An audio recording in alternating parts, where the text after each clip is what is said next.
¿Desde dónde se nos están uniendo? ¿Desde qué ciudad? ¿Qué organización?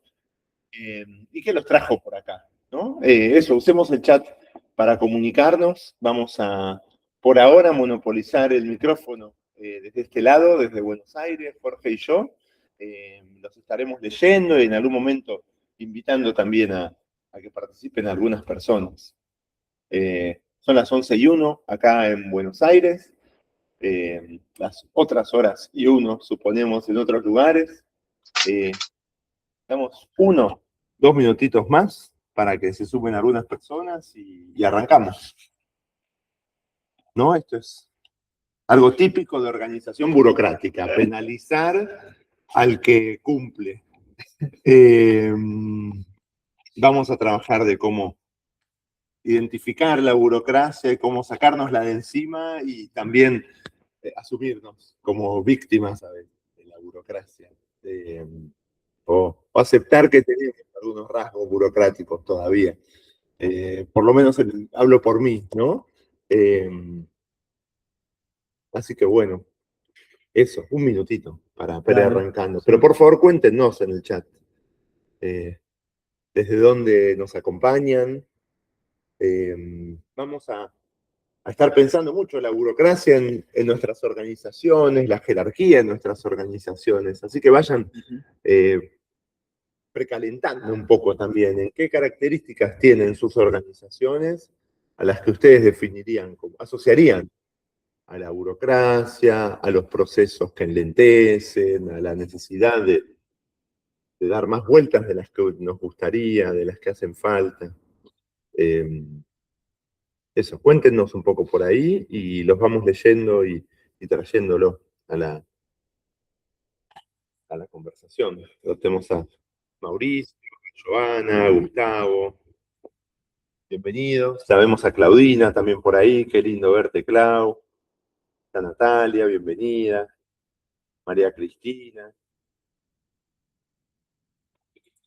Mucha gente. Alejandra. Amanda, Ciro. Por ahora tenemos gente de Buenos Aires, La Pampa. ¿Qué más? Eso, cuéntenos un poco, por favor, desde dónde nos acompañan.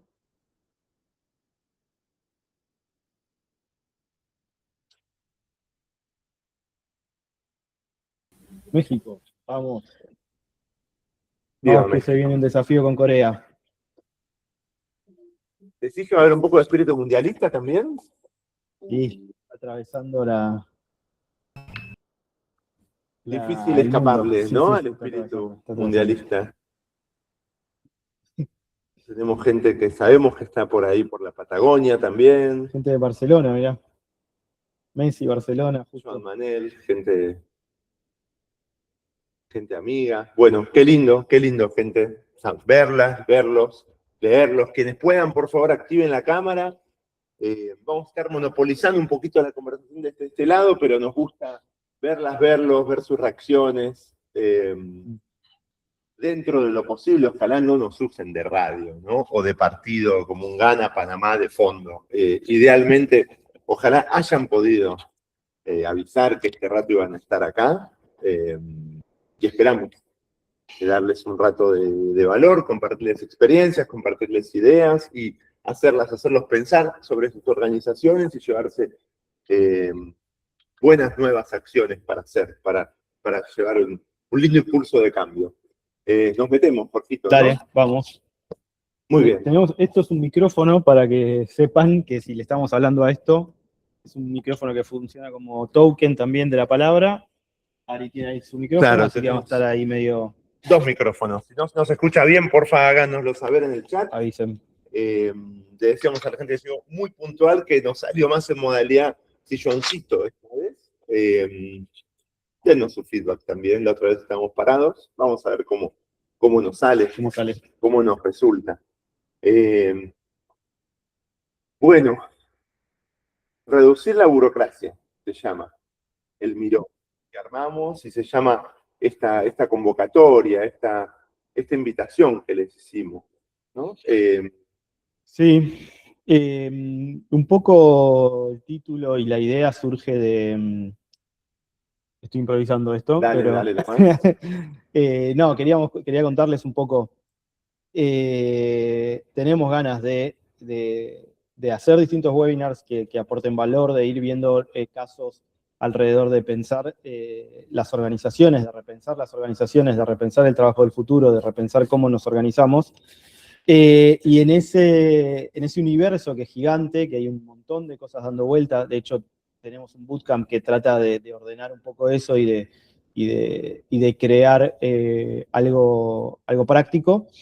Déjame Elegimos, interrumpirte un sí, segundo. Tenemos este bootcamp con contenido que por ahora hacemos en 2 días densos, presenciales. Hicimos ya 10 ediciones, estamos muy contentos y a la vez sabemos que es un montón de contenido y de material, ¿no? En el webinar anterior que hicimos, nos enfocamos en un Canvas que hicimos de evolución organizacional, al que probablemente volvamos en un rato y los invitemos a que piensen un poquito sus organizaciones a partir de estos ejes y del Canvas, ¿no? Pero queríamos hacer foco y queríamos simplificar mucho este espacio. Entonces voy a compartirles que este es el Miró con el que estaremos trabajando hoy, ¿no? Mucho más sencillito, mucho más liviano y muy alineado, esperamos, con el foco con el que convocamos. Y ahí te devuelvo la pelota. Y entonces, uno de los grandes temas es el de la burocracia y en particular el trabajo que está haciendo Gary Hamel, capaz lo escucharon, desde que, digamos, usando como frente de batalla, como libro de batalla, Humanocracy, que es un libro que habla de, bueno, de cómo la burocracia deshumaniza y en definitiva hace que las organizaciones performen peor, ¿no? Entonces, lo que vamos a ver hoy es un poco alrededor de eso, como esa corriente, ese marco teórico de Humanocracy de Gary Hamel, y lo que es muy interesante y que últimamente está siendo muy popular es la implementación. Hay una empresa que es Bayer, que está implementando de alguna forma muchas de las ideas de Gary Hamel. Lo llevaron a Gary Hamel a trabajar con el CEO de Bayer, y entonces vamos a ver un poco el marco teórico, muy breve obviamente, y vamos a hablar con una persona de Bayer Argentina que está trabajando en esta transformación y en esta evolución. Entonces, me parece a mí que es algo muy interesante, es algo muy nuevo, es algo que no muchos lugares se encuentra, qué está haciendo Bayer, cómo lo están haciendo, y relacionado un poco con el trabajo de Gary Hamel. Así que eso es un poco el marco de lo que vamos a estar viendo hoy. Sí, en estas décadas que llevamos dedicándonos al cambio organizacional, hemos identificado como muy necesarias varios elementos para que se dé un cambio, ¿no? Uno, poder tener identificado cuáles son los dolores, qué es lo que nos impulsa desafiar el estado actual de la organización. Y hoy vamos a hacer mucho foco en la burocracia y en cómo se respira la burocracia en el día a día de muchas organizaciones. Y luego entendemos que también nos puede venir muy bien un marco conceptual. En este caso nos enfocaremos en el de Gary Hamel. Luego también casos de inspiración, ¿no? Vamos a trabajar sobre todo en Bayer como gran empresa y traeremos organizaciones de las que somos parte o a las que conocemos de primera mano, con otros tamaños y con otras industrias, para que sea lo más abarcativo y amplio posible lo que trabajemos sobre los casos. Y estaremos yendo y viniendo, ¿no? Entre las ideas y conceptos de Gary, la implementación en Bayer, nuestro propio recorrido y ojalá lo que ustedes nos puedan traer, de dónde les aprietan sus zapatos y también de sus aprendizajes y de lo que ya han podido ir logrando en sus organizaciones, ¿no? No nos estamos presentando, o no nos presentamos hasta ahora. Lo hacemos muy brevemente. Dale, cortito. Dale, muy cortito. Entonces, comparto ahí nuestro Miró de reducir la burocracia y vamos ahí a ese slidecito donde estamos nosotros, ¿no? Empiezo yo, si te parece, Jorge. Dale. Llevo unos 20 años dedicándome a acompañar el cambio organizacional Y para eso cofundé distintas organizaciones, todas con gente de la que admiro, de la que aprendo enormemente, y con las que acompañamos a empresas, equipos, personas en decenas de países y en procesos muy complejos y muy diversos. Vengo a contribuir acá, vengo con mi sombrerito de Gemba y a contribuir acá como facilitador y como mentor de cambio organizacional, me animaría a decir, experimentado. Vos, Jorgito, contanos un poco, ¿quién sos y con qué sombrerito te venís hoy? Este sillón. Bueno, yo soy Jorge Silva, soy ingeniero en desarrollo de software. Soy cofundador de Pines, que es una empresa de desarrollo de software argentina que tiene ya más de 15 años, más de 100 personas, mucho camino recorrido, con un management bastante particular, con toma de decisiones descentralizada, con transparencia de información, incluso con los salarios, con repartición de ganancias.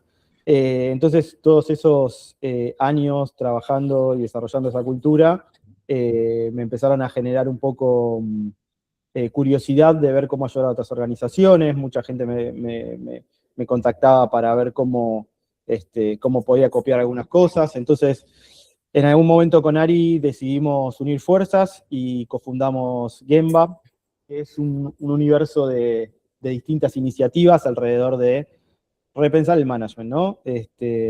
Hablamos un poco del bootcamp que hacemos juntos, hablamos algo de lo que es el Gemba Expedition, que es un viaje de exploración organizacional donde vamos a visitar empresas autogestionadas. Hacemos algo en Buenos Aires, pero el viaje grande es en España. Hacemos algo que es las Rebel Cells. Tiro todo esto y después si quieren contamos. Y bueno, nada, un poco nucleamos todas estas cosas con el objetivo eso, de acercar distintas alternativas a gente que esté en distintos niveles de evolución y distintos intereses. Así que nada, ese es un poco mi cortito. Muy bien, un gusto Bien, estar compartiendo con igualmente. usted. Y nos acompaña mucha gente a la que queremos preguntarles, como hacerles algunas preguntas para que puedan ir pensando a sus organizaciones, ¿no? Entonces, una pregunta en relación al tiempo que pasa en su organización entre que detectamos una oportunidad y tomamos una decisión para actuar. Les pido que piensen en alguna decisión valiosa que se haya tomado en sus organizaciones en las últimas semanas o meses, e intenten ir hacia atrás. ¿Cuánto tiempo pasó? Que alguien levantó el dedo, la mano y dijo, uy, ¿no sería bueno si tal cosa? Hasta que esa decisión estuvo tomada, y me animaría a decir también que empezó la implementación, ¿no? Entonces, ¿tienen un caso, algo en lo que haya, alguna decisión que hayan tomado, algo que hayan puesto en movimiento en las últimas semanas o meses, y pueden hacer como ese rastreo hacia atrás? Nos gustaría leerlos en el chat. ¿Cuánto tiempo pasó? Y ese puede ser uno de los indicadores para medir, para revisar cuán saludables están siendo nuestras prácticas, nuestros procesos, o incluso, bueno, cuál es la mochila de burocracia que tenemos. Y a veces no es solo una cuestión de tiempo, ¿no? De velocidad con la que encaramos los cambios en nuestras organizaciones o las definiciones. Otra manera de pensar también es la cantidad de procedimientos internos, ¿no? De los pasitos que están planteados en nuestros manuales. Entonces, para la gente a la que tal vez el tema de tiempos no me resonó tanto, una consigna en relación a procedimientos. Si desaparecieran todos los procedimientos de la organización, ¿qué pasaría? ¿No? ¿Qué porcentaje del trabajo habitual de tu equipo podría seguir haciéndose sin un procedimiento? ¿O cuánto depende de esa claridad de esos procedimientos, ¿no? ¿Cuánto se nos frenaría enormemente? ¿Voy con una más o con esas dos estamos bien? Esas dos. Estamos. Entonces, para la gente que nos está acompañando acá, por favor, sigan escribiendo en el chat ese porcentaje o ese tiempo que pasa, y si estás escuchándonos, viéndonos después, quédate pensando, ¿no? En esos valores, esos indicadores. Entonces, la pregunta a pensar es, ¿cuánto tiempo desde que alguien piensa una idea hasta que se aprueba o la implementan? Y si no es en tiempo, ¿cuántos pasos tengo que hacer desde que tengo una idea hasta que puedo tomar la decisión o implementarla, ¿no? Exacto. Bien. Tenemos ahí algunos comentarios en el chat, les damos unos minutitos más, ¿no? 3 años, Leo. Uf. Epa. Duro. 3 años para implementar un sistema de fichaje digital en una empresa de limpieza. Casi un mundial, te alcanza el mundial casi. Sí, en este caso que fueron 3 años y medio, casi. Es buena, para gracias. ponerle, podría ser el índice mundialista. ¿Cuántos mundiales te lleva a implementar una política? Sí, por ahí Angie también nos cuenta mínimo un año.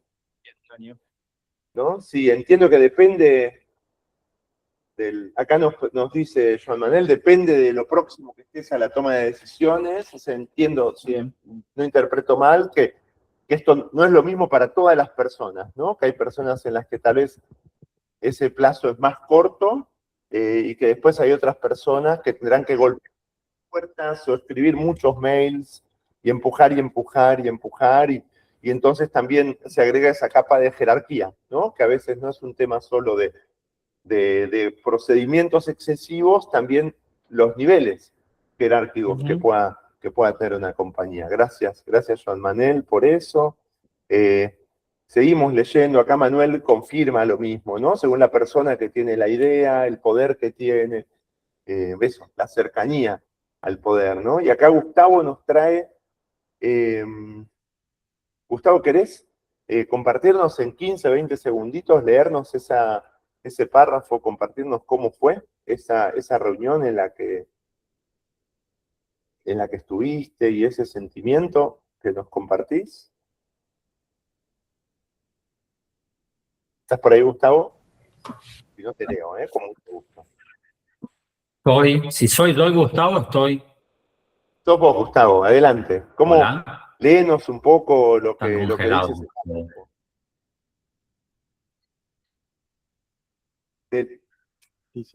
Si te empiezo a leer yo, Gustavo, me completás, por favor, ¿no? Nos contabas que... Te escucho muy entrecortado.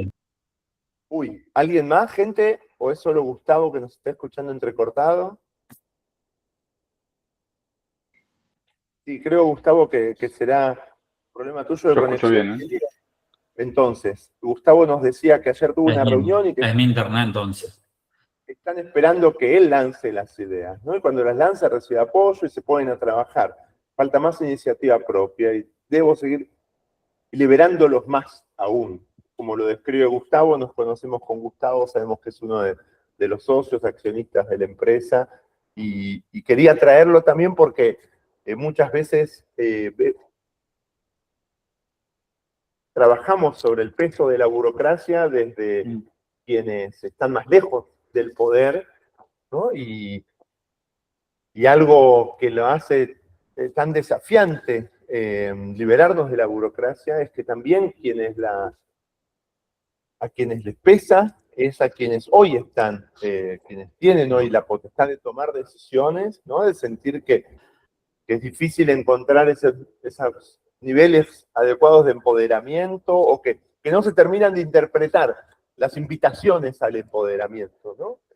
Eso es algo sobre lo que también estaremos trabajando. Bueno, me gustó mucho leerlos, gracias, no dejen por favor de compartir, de comentar, vamos a tener acá la computadora para seguir leyéndolo, para seguir trayéndolo, nos acompaña también Emma, acá un costadito que nos va a ir resaltando cuando haga falta, a ver si llega. Y bueno, nos metemos ya de lleno en el contenido que estuvimos preparando. Quizás un último como disclaimer de estas preguntas que hicimos, ¿no? Compartirles que están inspiradas en este índice de masa burocrática. Es un juego que hace Gary con la idea de la grasa en las personas, ¿no? Y que después lo veremos con más detalle, ¿no? Pero que entonces él... Sí, si querés después hacemos... Bueno, los invitamos a que después se hagan este este Si aspecto, llegamos, esta hacemos una... autoevaluación lo o que repasamos. la hagamos en conjunto, ¿no? Y nos vamos a nuestro Miró de reducir la burocracia, que después les estaremos compartiendo, y charlemos un poquito esta va a ser la agenda con la que estaremos trabajando. No, sí, No, perdón. Nos vamos de una. No, bueno, un poco lo que hablamos, digamos, ¿cuál es como el Gary Hamel le dice, como el problema invisible de la burocracia, ¿no? Como que a simple vista, como que no parece que haya un problema con la burocracia, sino que todo lo contrario, como que te ordena, te pone pasos concretos, trata de alguna forma de homogeneizar, ¿no? Como de definir, como de que vos tengas claro, pero la burocracia de alguna forma financia cosas que no se ven, digamos, ¿no? Y ese es un poco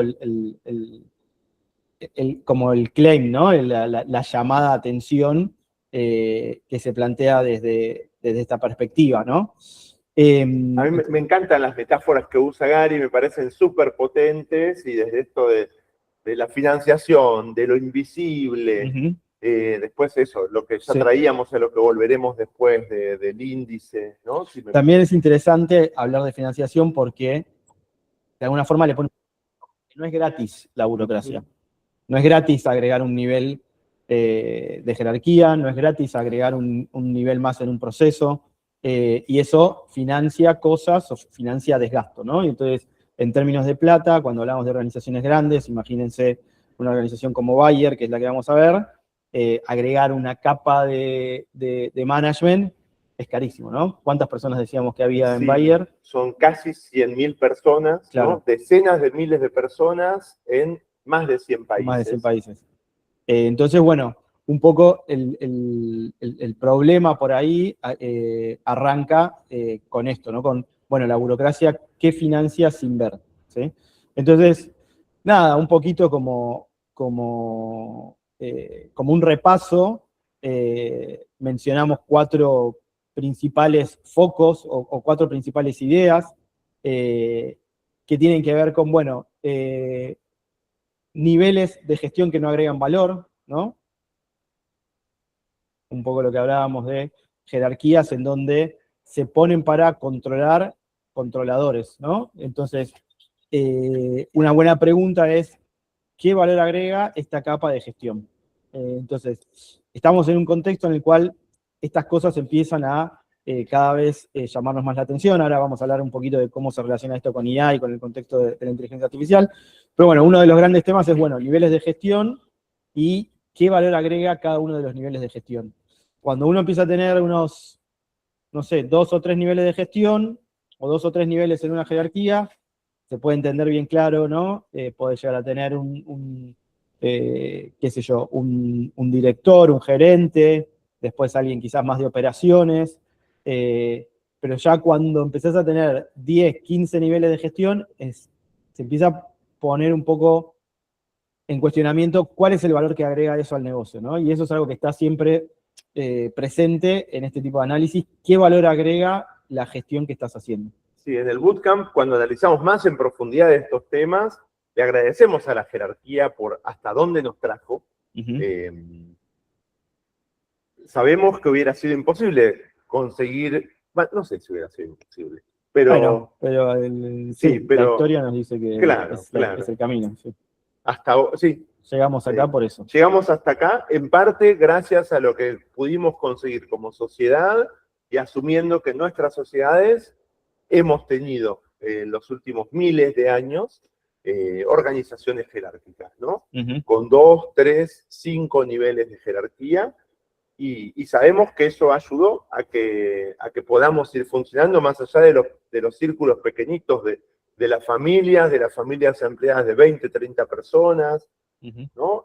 Profundizamos sobre el número de Dunbar, que son unas 150 personas, y donde al pensar en organizaciones que conocemos y en las que hay determinado nivel de fluidez, ¿no? Con 2, 3, 4 niveles jerárquicos, la cosa no se traba tanto, ¿no? O no, o eso, en nuestra experiencia, no se escuchan como tantas dificultades o dolores, por más que hay mucho para conversar sobre qué nos genera, ¿no? La jerarquía. Y bueno, en organizaciones que han llegado a decenas de miles, sabemos que ya superan, en algunos casos, llegan a 14, 15, 20 y pico de niveles jerárquicos. En un rato, cuando veamos el caso de Bayer, va a ser interesante que Lucas nos cuente desde cuántos niveles jerárquicos partieron y en cuántos tienen hoy y qué se imaginan también para el futuro, ¿no? La invitación para preguntarse cómo estamos en mi organización, de todos los temas, no siempre vamos a hacer esta pausa,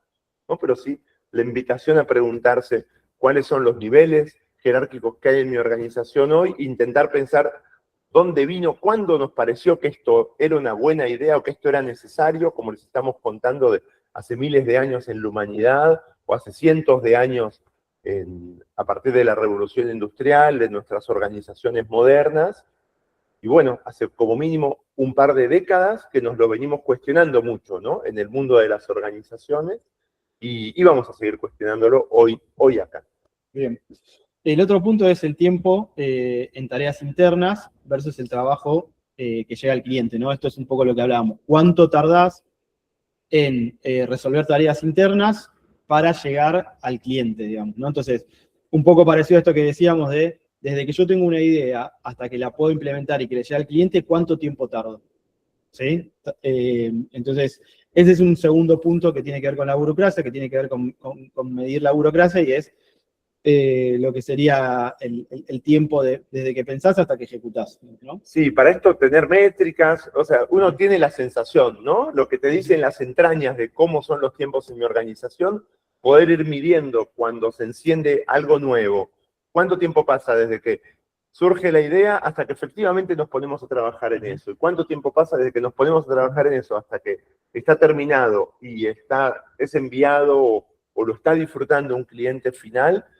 Tener esas banderitas, esos indicadores nos puede ayudar a, como mínimo, tomar conciencia y después también poder iniciar procesos de optimización, incluso mejora, es ¿no? interesante pensar, la agilidad tiene mucho de eso, que es incluso pensar desde que tengo la idea hasta que empieza a agregar valor, digamos, ¿no? Entonces ya hay un cambio de mindset, no es que tiene que estar implementado, sino que tiene que agregar valor. Y puede empezar a agregar valor poquito, ¿no? Pero que empiece a agregar valor, ¿no? Entonces hay todo un mundo alrededor ahí súper interesante de cambio de mentalidad. Sí, sí. Lean también tiene mucho para aportar, ¿no? Toyota y sus amigos estuvieron desarrollando mucho. Los invitamos también a que, si este es un dolor en su organización, también la pregunta sería, ustedes están acá, ¿no? ¿Quiénes más de su organización que pueden tener conciencia de este dolor? ¿Quiénes lo tienen totalmente naturalizado? ¿Cómo invitarnos a estar midiéndolo y revisándolo continuamente, ¿no? Seguimos hablando de Bien, estos cuatro la parte, elementos. el cuarto elemento, el tercer elemento es el de fricción burocrática en la toma de decisiones, que está relacionado un poco con el otro que decíamos, que es los pasos, ¿no? ¿Cuántos pasos? Digo, capaz no tiene que ver con tiempo, pero sí tiene que ver con cantidad de pasos, ¿no? O sea, tengo que pedir 3 aprobaciones, una se la tengo que pedir a Ginebra porque están allá, otra después el headquarter en Japón, entonces, bueno, ¿cuántos pasos o cuánta fricción burocrática o tenés que llenar un formulario que sabes que no vas a llenar? Nada, eso, ¿cuánta fricción burocrática tengo previo o para tomar la decisión, ¿no? Ese es otro índice interesante. Sí, que probablemente en las empresas medianas o grandes empieza la hiperdepartamentalización también, ¿no? Como de qué tenemos autonomía para definir dentro del equipo y de qué dependemos de otros, cuán cerca están, cómo nos comunicamos, cuán fluida es esa conversación. Y en las empresas chicas, medianas, es cuánto está centralizado en el dueño, ¿no? Gustavo nos traía el peso que tiene para él. Invitamos también a que se pregunten y cuéntenos si tienen algún ejemplo concreto de fricción, ¿no? Creemos que puede sumarnos un montón. Y el último, sí, vamos Dale, con Tomás. el último. El último, entonces, habla de autonomía real de las personas de primera línea. Acá lo que hablamos un poco es las personas que están en la trinchera, que están en el frente, ¿qué autonomía real tienen, no? Y entonces eso, ¿por qué es una pregunta interesante? Porque si la persona que está en el frente, ¿no? Tratando de resolver los problemas en el día a día, no tiene autonomía real, todo se ralentiza y el servicio que terminás dando es muy pobre. Entonces, hay un montón de trabajo, de métricas y de ideas alrededor de primeras líneas, poder tener autonomía para resolver problemas rápidamente. Hay un montón. Ayer tomamos un café con un amigo, colega, acá a unas pocas cuadras en el centro. Él estaba muy tentado de aprovechar una promo, un tostado con un latte, pero él no toma leche. Entonces le preguntó a la chica que nos atendía si podía hacer con un café negro la promo. No, la promo es con latte. Y habrá chance de que sirvan la leche en otro jarrito y no me lo traigan. Estuvimos charlando un buen rato, la chica se fue, consultó, comentó, y volvió después y dijo, por esta vez puedo servirles la promo con el café negro, porque hay poca gente en el café, en otro contexto no podría hacerlo. Por favor, si viene otro turno, no digan que a la tarde les sirvieron. Bueno, eso, no quiero como robarnos mucho más tiempo con el ejemplo, pero supongo que a todos nos están apareciendo ejemplos como clientes y también como miembros de organizaciones, ¿no? De personas que lamentablemente no tienen la posibilidad para tomar decisiones de microdecisiones. Entonces, bueno, ese es otro punto súper interesante al momento de analizar la burocracia, ¿no? Y lo que vemos un poco también relacionado con... creo que me estás compartiendo. No estoy compartiendo. Dale nomás. Y lo que vemos un poco relacionado con el contexto actual es que estos, vamos a llamarle desafíos de la burocracia, para ser buenos con la burocracia, también no escapan al contexto actual, ¿no? Si bien venimos, este trabajo de Gary Hamel es de hace años, ¿no? Digamos, creo que algo que lo hace mucho más pertinente o mucho más interesante es el contexto que llega ahora, que estamos viviendo, de la IA, en donde te imprime una velocidad y te imprime una necesidad de resolver algunos temas para poder avanzar, que si vos tenés burocracia, es como que estés con una Ferrari, pero con el freno de mano, ¿no? Esa es un poco la metáfora que usaba Gary Hamel, ¿no? Como andar con un auto que tiene un supermotor, pero tener el freno de mano. La burocracia no te deja ir a la velocidad que podés ir, y más que nada se hace pertinente poder sacar el freno de mano ahora, no para ir, obviamente, si yo voy sin freno de mano con una Ferrari, no sé manejar o no tengo claro para dónde ir, probablemente sea una desgracia, ¿no? Pero hay un montón de otras cosas alrededor para cubrir eso. Pero digo, si yo tengo una máquina poderosa, una buena máquina, y tengo el freno de mano, la máquina poderosa no sirve para nada, ¿no? Justo hace unos días leía un artículo que me gustó mucho de Lean AI, ¿no? Lean, la traducción literal es magro, y es una manera de simplificar las prácticas, de conseguir que las organizaciones sean lo más livianas posibles. Y la invitación que había detrás en ese artículo era cómo asegurarnos que antes de automatizar, que no estemos automatizando cosas que no tendríamos que haber hecho en ningún momento, ¿no? Claro. Y me gustaba que había un switch donde decía, bueno, antes de automatizar hay que matar procesos. Sí, aclarar. Matar procesos. Por favor, guarden la guadaña. Eso, simplificar pasos, reducir niveles jerárquicos, ojalá no reducir plantilla, ¿no? Potenciar lo que es capaz de hacer un equipo, no reducir al equipo, pero sí asegurarnos que no traemos al robot y le decimos que, bueno, nosotros siempre hicimos las cosas en estos 7 pasos, tengamos un agente en cada uno de esos 7 pasos y hagamos una red de agentes y, ¿no? Simplemente automaticemos o encontremos maneras de hacer más rápido lo que venimos haciendo siempre, sino, bueno, revisemos, replanteemos a fondo nuestra organización. Me Sí, gustó hay, mucho hay el un tema. tema para mí clave y troncal, digamos, a la IA, que es que la IA de alguna forma potencia eh, la creatividad y el pensamiento humano, ¿no? Y ayuda en esa dinámica, el pensamiento intelectual. Entonces, si nosotros lo tenemos regulado por la burocracia, hay como una atadura que no te deja que vos puedas terminar de utilizar las capacidades de la inteligencia artificial, ¿no? Y yo creo que va un poco por ahí. El futuro de esto va hacia que las personas puedan maximizar su creatividad, su intelecto, que puedan tomar decisiones más rápido, que puedan ir viendo para dónde quieren arrancar con cierta libertad. Y la burocracia, en términos de procesos, de pensar las reglas, etcétera, etcétera, están pensadas justamente para lo contrario, ¿no? Como para que, de alguna forma, ir más lento, tomar decisiones con más pasos, etcétera. Entonces, ahí hay una contradicción o un conflicto que, bueno, si uno sigue manteniendo el esquema actual, va a ser muy difícil aprovechar las bondades que estamos teniendo de la IA, ¿no? Así que, bueno, ahí está un poco la contradicción. Sí, recién mientras te escuchaba me venían a la cabeza varios de las veces que Kino se ocupó de este tema. No sé si les suena la tira de Mafalda en la que llama a su tortuga, ¿no? Burocracia. Pega el grito, burocracia, burocracia, y viene la tortuga, ¿no? Y hay otras tiras más que están muy buenas, después te las compartimos. Bien.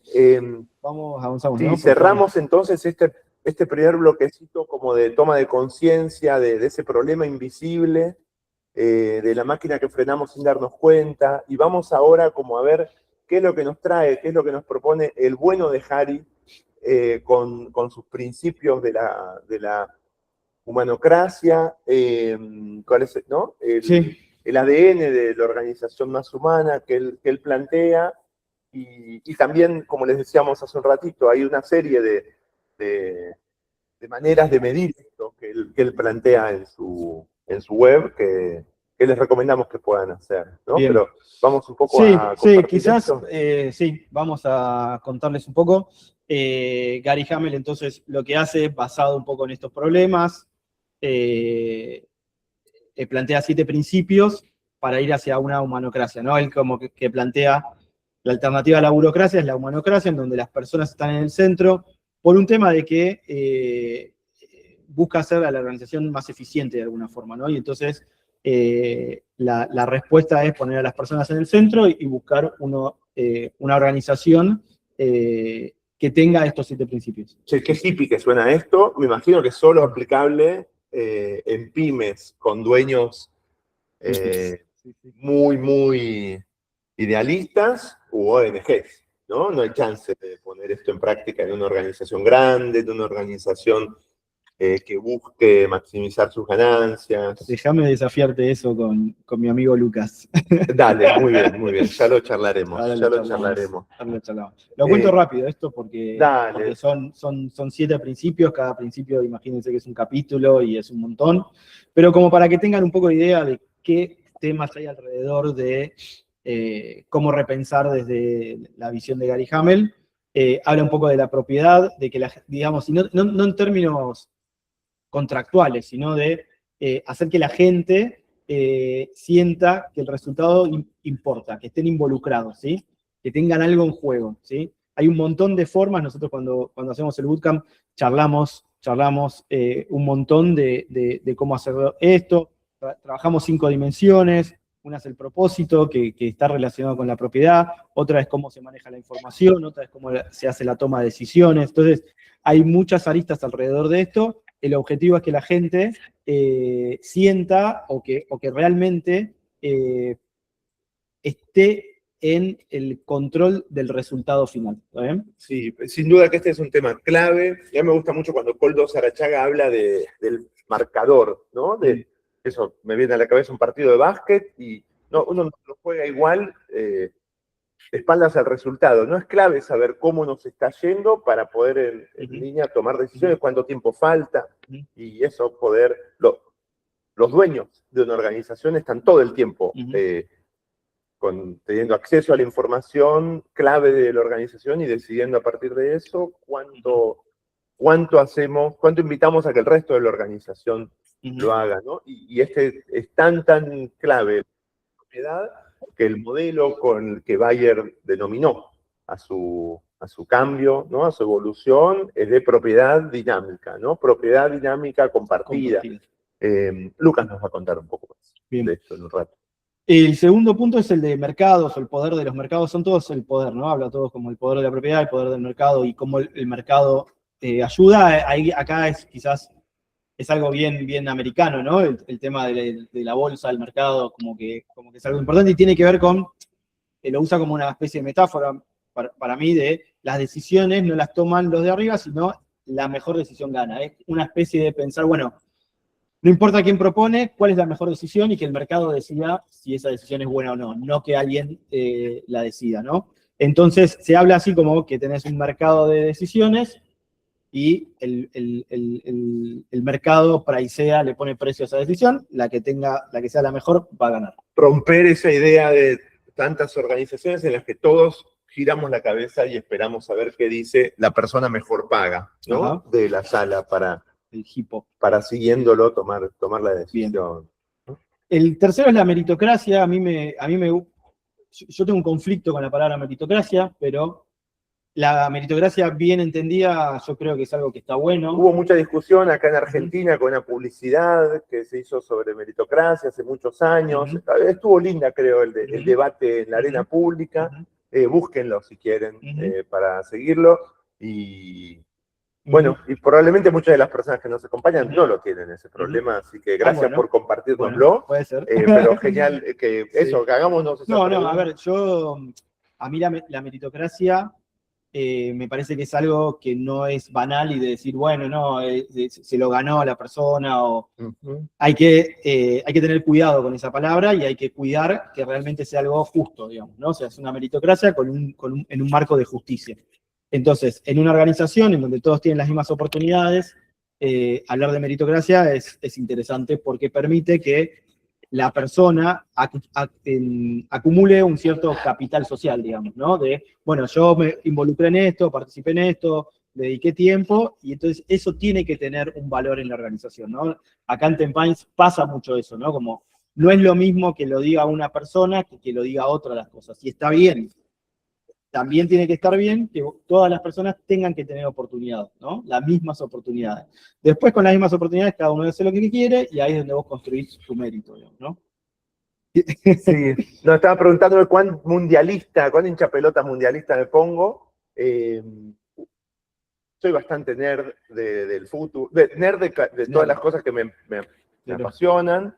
Y de lo que vengo leyendo del fútbol, de por qué no son solo 22 pavotes persiguiendo una pelota, uno de los argumentos a favor es que casi no hay lugares más meritocráticos que el fútbol profesional, ¿no? Los 26 muchachos que están representando a cada selección hoy, probablemente hay altísimas chances de que estén entre los 50 mejor preparados para hacerlo, ¿no? Y entonces eso es un terreno casi puro de meritocracia, ¿no? Casi. Hay muchas aristas para discutir en las que no entraremos. Lo ven lo tentado que está, ¿no? De entrar en esa discusión, pero se nos escapa el tiempo. Viene Lucas en cualquier momento. Sí, vamos. Comunidad, acá tiene que ver un poco con el término también de seguridad psicológica y pertenencia, ¿no? Como generar un espacio de comunidad, el poder de la comunidad genera esa seguridad psicológica y hace que la gente dé lo mejor de sí, ¿no? O sea, hay un montón alrededor de seguridad psicológica, el concepto de Amy Edmondson, bueno, no es de Amy Edmondson, pero que Amy Edmondson últimamente lo hizo muy popular. Nos podemos meter, vemos mucho de esto en el bootcamp, así que si es algo que les interesa, podemos charlar, pero bueno, tiene que ver con el poder de la comunidad. Sí, yo estaba tentado de hacer una pausa acá, pero no, perdón, antes. Sí. Estaba buscando, a ver si mostramos un poquito. A mí me gusta mucho, me parece súper potente la idea de seguridad psicológica. ¿Están familiarizados? ¿Sienten que hay seguridad psicológica en sus organizaciones? ¿Sienten que es algo que, ¿no?, que se respira, que las personas se sienten parte de una comunidad, pueden plantear sus desacuerdos, ¿no? Acá en este gráfico de Management 3.0, bueno, están los ejes, ¿no? De seguridad psicológica y motivación y compromiso, ¿no? De las personas, involucramiento, sin duda, en la zona de aprendizaje es donde las personas pueden dar lo mejor de sí, es cuando, bueno, están las dos, ¿no? Tenía ganas de hacer como una primera pausa en esto que venimos compartiéndoles y invitarlos a que se pregunten, por casa, ¿cómo estamos, no? Con este ADN de la organización, cuán repartida está la propiedad en sus organizaciones, cuánto se parece este mercado de ideas que les contábamos, los criterios con los que se priorizan, con los que elegimos poner foco en qué es lo que haremos distinto a este Q este año, ¿no? La pregunta sobre la meritocracia, quienes están hoy más cerca de los espacios de poder, son las personas mejor preparadas, son las personas que hacen las contribuciones más valiosas a la organización. Hay un sentimiento de comunidad y pertenencia. Pregúntenselo y hagan tal vez de 1 a 10 cómo estamos. Y bueno, y también ojalá puedan ir preguntándose cuánto nos bloquea no tenerlo, cuánto nos impide la burocracia de acercarnos a esta mejor versión de nuestras organizaciones. Bien, vamos quedan tres últimos. ¿Cómo estamos de tiempo? De tiempo estamos bien, de energía, ¿cómo estamos? ¿Cómo venimos? Tírenos unos reactions. Eso. Vamos, ahí va. Que explote. Ahí está, vamos. Genial. Bueno, eso, ahí va. Creo que los de la fiesta están exagerando, somos 2 tipos de 40 acá sentados charlando, pero igual valoramos un montón, gente, gracias. La próxima traemos el whisky para que parezca más. Sí, total, y lo hacemos a las 11 de la noche. Continuemos. Bueno, vamos, aperturismo. Acá tiene que ver un poco con, sí, aperturismo, ahora que lo pienso, apertura, capaz sería una mejor. Tiene que ver un poco con eso, ¿no? Con la apertura a aprender, a estar abierta a nuevas... Así. Muy bien, así es de dinámico. Que no se cierre al siempre fue así, ¿no? Al tradicionalismo, sino más bien a estar con los oídos abiertos, con los ojos abiertos. Bueno, y esa apertura lo que hace es darte diversidad, darte frescura. Nada, es parte de esta dinámica de tener el mindset de apertura, ¿no? De recibir ideas, de incorporarlas. Ahora, está un poquito relacionado con el que viene, que es el de experimentación, ¿no? Para que haya experimentación tiene que haber apertura. No sé, te conté una de las veces que más fuerte me dieron ganas de golpearme la cabeza contra una pared en estos años. Un coach de Liquid muy senior y con el que yo sentía que había como mucha cercanía y confianza con Liquid, se me acercó después de 2 años de estar colaborando y me dijo, veo algunos temas en cómo se manejan unas cuestiones de administración. ¿Vos creés que yo podré acercarme y hablar con el equipo de administración y proponer algunas ideas? Y para mí era tan natural que todo el mundo podía acercarse, dar las ideas, ¿no? Como esta idea de somos una comunidad, somos casi horizontales. A veces estamos un poco enceguecidos, ¿no? Quienes fundamos las organizaciones o si no lo hacemos bien explícito, algunas personas no se sienten del todo habilitadas o como con esa capacidad para desafiar cosas que siempre fueron así, ¿no? A mí me duelen en el alma, siempre fueron así. No sé qué les pasa a ustedes con eso, pero cuando camino por la ciudad y voy viendo señales de la pandemia, no puede haber más de 2 personas dentro del local. No podía haber más de 2 personas en el 2021. ¿Qué sigue haciendo ese cartel ahí? Por favor. Eso, cuando no apretamos el F5 a nivel organizacional o no habilitamos a que las personas que van a trabajar ese local todos los días, no ven el cartel, no les hace ruido que sigamos teniendo una regla que está totalmente desactualizada. Sí. Hay una, no sé si sigue existiendo, pero había una página ThinkGeek que tenía unos pósters de motivacionales, en lugar de que había uno que era una corrida de toros. Espero que no haya nadie fanático de las corridas de toros. Pero ahí discutamos un poco, permítanos desafiarlo. Podemos desafiarlo. Y que decía eso, ¿no? Una corrida de toros y decía, siempre se hizo así, ¿no? Como tradition. Claro. Siempre se hizo así, como bueno, pasaron un par de años, ¿no? Unos cientos de años, capaz que ahora ya no es necesario seguir haciéndolo así, ¿no? Entonces...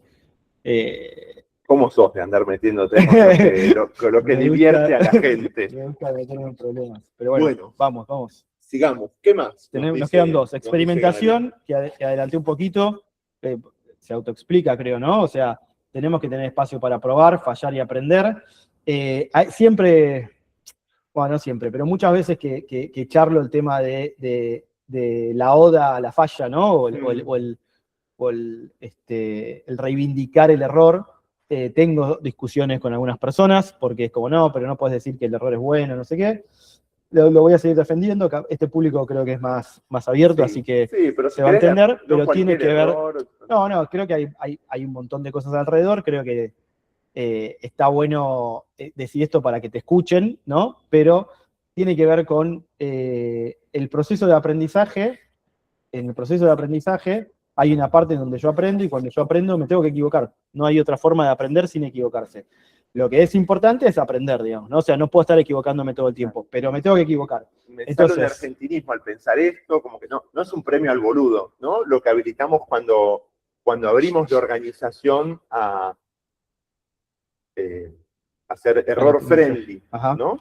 Lo que buscamos es que nos resulte lo más barato posible económicamente y en orgullo, y que fomente el aprendizaje, el entendimiento de nuestros clientes, la posibilidad de cerrar, de matar, ¿no? De dar de baja iniciativas que en los papeles nos parecían maravillosas, pero que las lanzamos y no se consiguen los resultados que esperábamos, ¿no? Le damos un par de oportunidades más, la ajustamos, la tuneamos, y no nos tiembla el pulso para... Sí, tal cual, porque si el equivocarse es muy caro, tiene una penalidad muy alta, lo que va a tender la gente es a no hacer nada. Claro. Y eso genera estancamiento y eso hace que la organización no se reinvente. Entonces, un poco es eso, ¿no? Es encontrar un balance en el cual yo pueda equivocarme, obviamente mucha accountability, mucha responsabilidad, una reflexión después de la equivocación o del error para aprender, pero que no sea la tragedia, digamos, ¿no? Y esto en el 2026 está más vigente que nunca, ¿no? En el mundo de la IA no podemos pretender que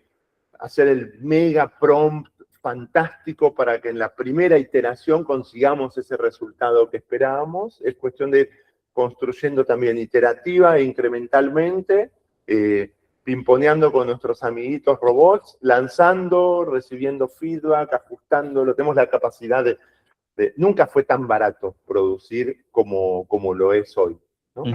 ¿Y el último? 7 habías dicho que 7, eran, ¿no? Sí, que era el último. Qué curiosidad que me da. Contradicción. Qué último. Bueno, ¿qué significa? ¿Qué significa contradicción? El poder de la contradicción.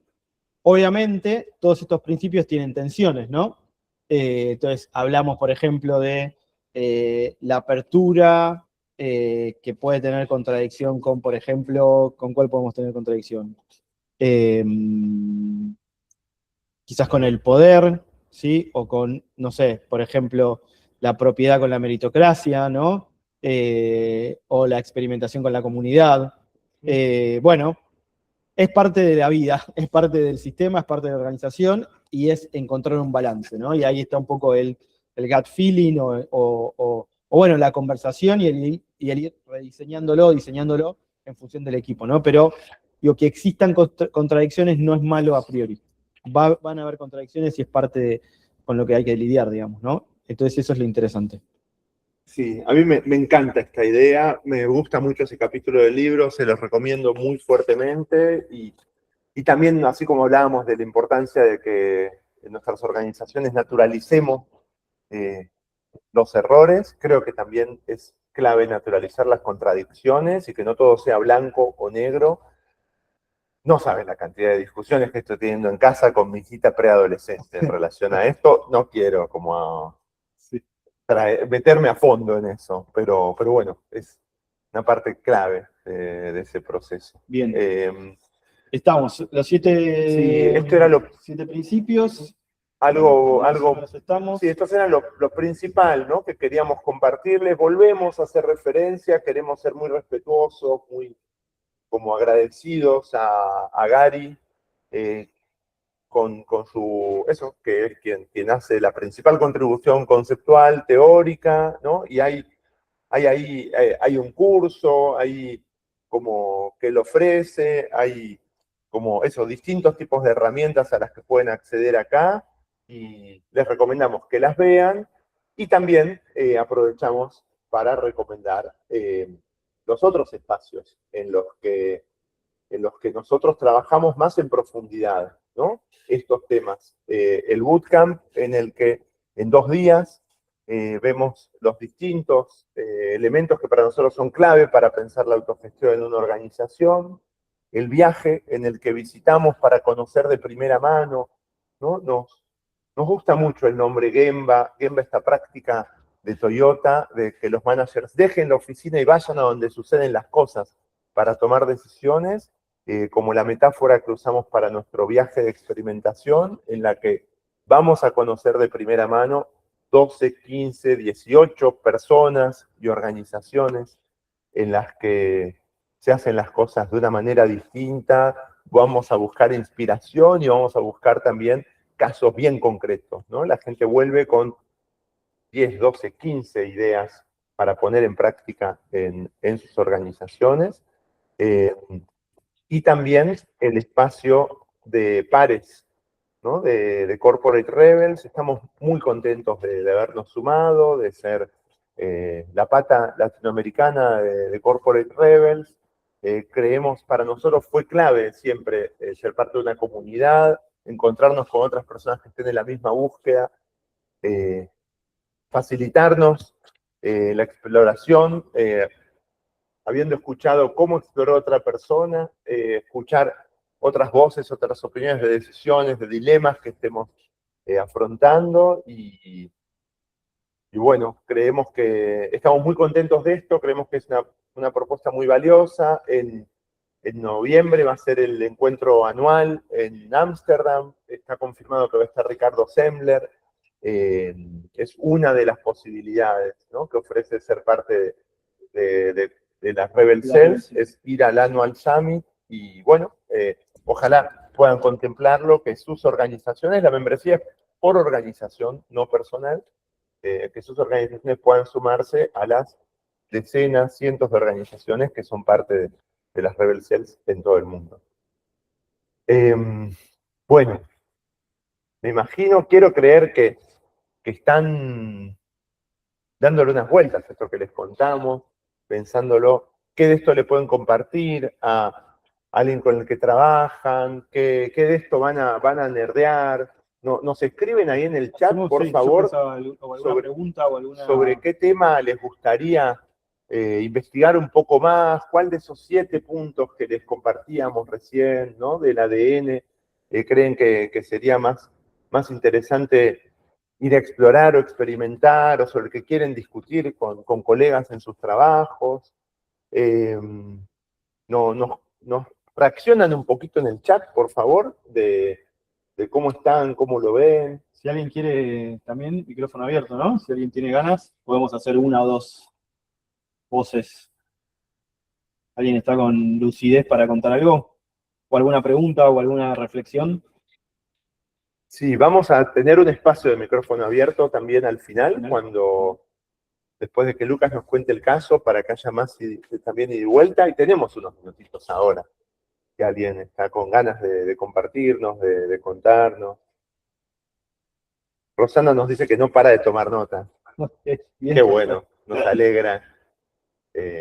Después mandanos una fotito del cuaderno que nos va a poner muy contentos. Si son las notas digitales, no juzgamos acá tampoco, Rosana. Me salió natural pensar en el cuadernito. Tomar notas es muy de cuaderno, ¿no? Sí. Y muy tenía en la cabeza hacer que saquen una hoja.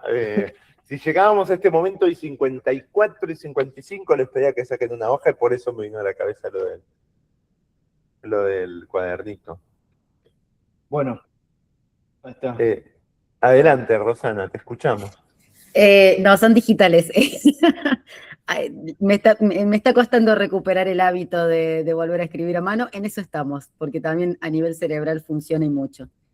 No, yo me quedo pensando en las tensiones. Trabajo como consultora en cultura y hoy por hoy tengo un cliente que tiene mucha apertura en esto de construir en comunidad, de trabajar desde la propiedad, pero creo que a veces lo que nos está pasando a nivel de cultura es eso, ¿no? De cómo hay ciertas cuestiones que se promulgan desde el concepto de propiedad, pero que después entran en burocracia cuando se trata de, por ejemplo, cómo la comunidad resuelve y se hace cargo y asume la propiedad concretamente. Entonces, creo que si lo leo individual, siento que lo tienen, pero a veces siento que parte de eso que tienen entra en tensión y es interesantísimo pensar cómo, más que abordar que lo tengan o que dejen de tener ciertas conductas, cómo abordamos que se resuelvan las tensiones.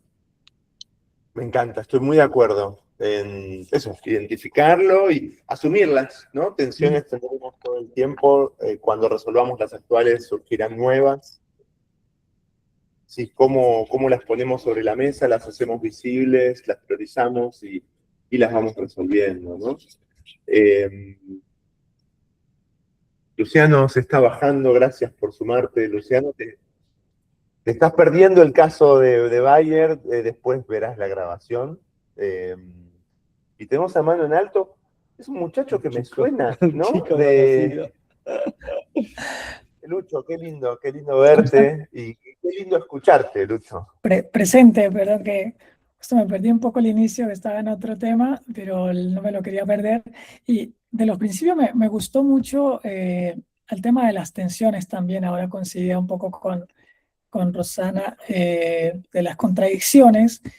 Y creo que algo que aprendí mucho también viviendo en las comunidades ágiles y también conociéndolos a ustedes es cómo navegar eso, el conflicto como combustible para resolver esas contradicciones, ¿no? Es como la diferencia de una organización jerárquica donde el conflicto se resuelve por quién es el que tiene más seniority dentro de la organización y el poder encontrar otras formas de navegar ese conflicto como, no sé, la comunicación no violenta o otro tipo de mecanismos para tomar decisiones, creo que es clave y ahí es donde radica, como veo yo, la magia de que surjan nuevas ideas o que surja la innovación dentro de las organizaciones.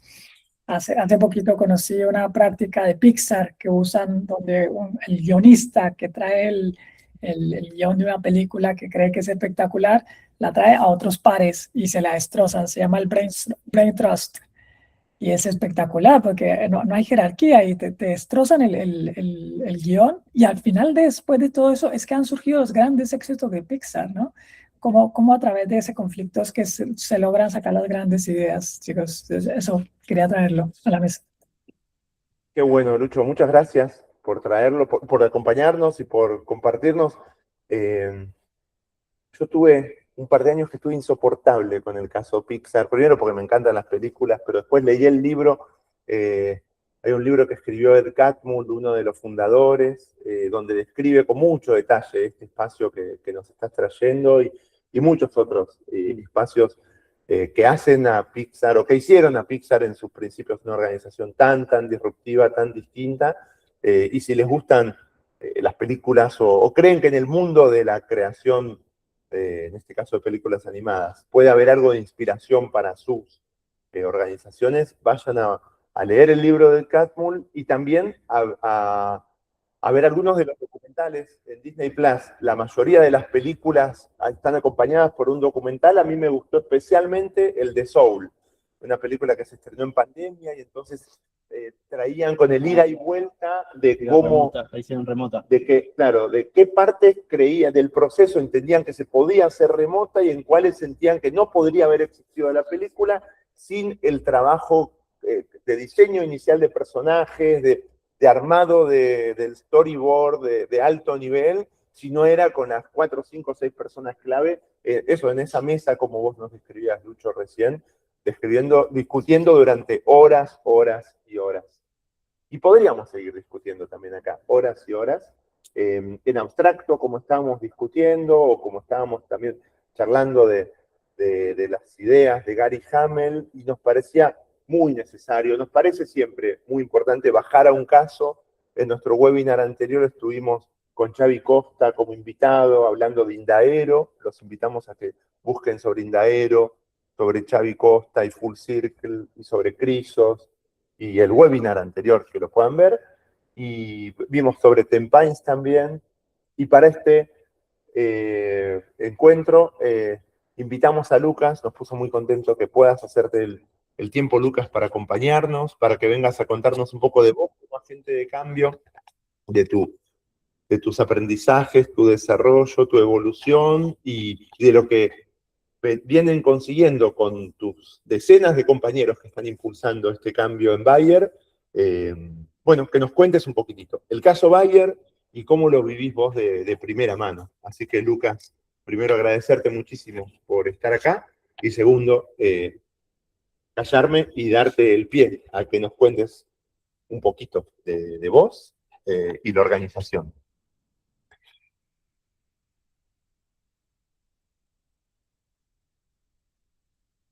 Uy, ¿andás por ahí, Lucas? Lo sobrevendí.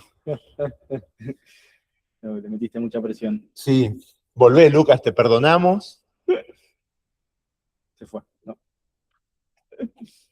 La otra vez estaba con algunos problemas de conexión, así que capaz que... Vamos a darle un ratito. Mientras podemos contar también algunas cosas que vamos a compartir. Hace unas semanas le compartimos a otro colega muy querido un video del que Corporate Rebels, en su canal de YouTube, cuentan el caso Bayer, ¿no? Es 1 hora y media el que lo cuentan. Después les pasamos el link de ese video, que está muy, muy bueno. Y Pablo Romano le pasó ese video a Notebook-LM y le pidió que le haga un resumen, una presentación.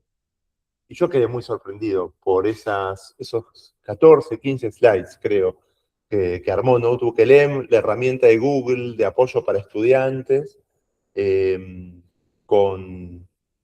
a partir de ese video, con los slides contando el caso Bayer.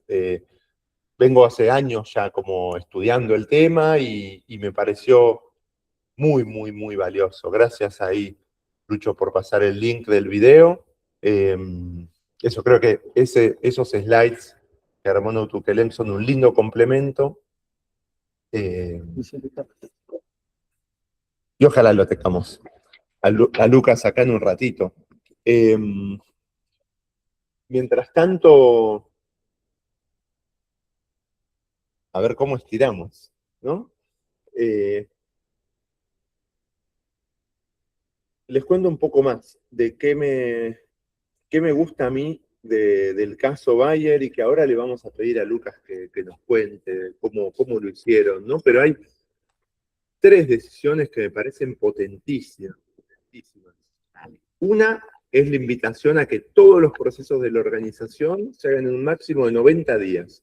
Ahora Lucas nos lo va a contar, ¿no? Pero básicamente como que la respiración estratégica es en ciclos de a 90 días. Gracias, Lucas, por sumarte. Pero sigo un segundito más. Algo que me encantó también es la reducción de jerarquías, ¿no? El detectar cuántas otras empresas gigantes, multinacionales, no tienen conciencia de los niveles, la cantidad de niveles jerárquicos que hay desde su headquarter hasta la persona nueva que entró en un cargo no jerárquico en tal vez a 15.000 kilómetros del headquarter, ¿no? Y en Bayer hay una claridad de cuántos layers había y una búsqueda de reducir esos layers, ahora Lucas nos lo va a contar. Y lo otro también de identificar la cantidad de procesos y reducirlos, ¿no? De saber que eran miles, si no me equivoco, y asegurar que ahora estén en un playbook de unas pocas páginas. Me parecen decisiones valientísimas, imprescindibles para hacer que ganar fluidez en la organización y, bueno, y muy inspirador que lo esté haciendo una organización gigante, de una empresa, de una industria tan regulada como en las que se mueve Bayer. Eso, de una empresa con décadas y décadas. Nos parece muy inspirador y estamos muy agradecidos, Lucas, de que estés acá acompañándonos. A ver, con algunas dificultades técnicas, ¿sí? Disculpen, pero ¿se me escucha bien ahí? Sí, sí, perfecto. ¿Sí? Bueno, porque la presentación pongamos la nosotros. presentación, sí, pero como no le funcionaba bien ahí, se las voy a enviar por mail mientras hago una intro rápida. Sí, Dale. estaba... denme un momento, sí, que ya pongo y les agradezco la paciencia. Mira, Lucas, estamos acá hace 1 hora y 5 y 10, así que tal vez podemos hacer una pausa biológica para que nos lo... No, no, seguimos, ¿no? Pero sí, podemos, por supuesto, cuando subamos la grabación también. Y ya, a ver. O puedo... Yo Ahí... tengo un comentario más para hacer, Lucas, si te parece, mientras. A mí cuando yo me familiaricé con el mundo de la agilidad en el 2005, 2006, eran muy conocidos el caso de Microsoft, que había sido la gran empresa que había como apostado fuerte por Scrum a mediados de los 90. Se había hecho muy conocido que el CEO de Salesforce había invitado fuertemente a que todos los equipos trabajaran con Scrum en 2004 y 2005. Había un documento muy, muy lindo de Salesforce. Después se hizo muy conocido el caso de Spotify y su modelo para escalar, ¿no? Para pasar de un equipo, unas pequeñas equipos que trabajan en conjunto, a cómo hacer que cientos de personas trabajaran juntos en equipos. Se hizo muy conocido también el caso de ING, el banco, ¿no? Que fue de mucha inspiración para el mundo de las empresas más tradicionales que se acercaban ya no de base de software, ¿no? Y entonces siempre tener como una empresa conocida, un producto con el que la gente estaba familiarizada y a la que uno no necesariamente asociaría de entrada, ¿no? El banco ING no necesariamente es, o Spotify no necesariamente es donde uno espera que haya innovación, como que esté constantemente repensando, revisando la vida. Eso. En mi experiencia, mucha ayuda para ayudar a convencer a directivos, para ayudar a tener como a pensar roadmaps de cambio, saber que, bueno, existe y se puede ser tomado como inspiración este caso. Y es un poco también de lo que nos basamos en Gemba. Vayamos a conocer de primera mano y ver qué están haciendo otras personas. Y para nosotros, Lucas, saber que en Bayer estaba pasando esto, que se lo estaban tomando tan en serio, que estaban yendo tan a fondo, además de resultarnos, primero, generarnos mucha curiosidad y después mucho interés. Nos parece que es tan potente que haya como... Eso, a mí me gusta mucho ese lema que está en la web, ¿no? De la empresa que inventó la aspirina, ahora se propone reinventarse a sí misma, ¿no? No sé si es exactamente como... Sí, y creo que esa es un poco la jornada. Ahí yo les mandé la presentación, pero no importa, mientras charlamos pero básicamente, bueno, un poco sobre mí me presento yo, trabajo en Bayer, trabajo en un equipo global que se encarga de avanzar en esta transformación, digamos, del modelo operativo en la que estamos, y trabajo enfocado fundamentalmente en los equipos del negocio de Crop Science en Latinoamérica. Crop Science es como llamamos a nuestro negocio de agro, ¿sí? Bayer tiene 2 negocios enfocados en salud, uno en consumo masivo, otro en pharma, ¿no? Y otro negocio en crop science. Yo estoy con mayor foco ahí en Latinoamérica.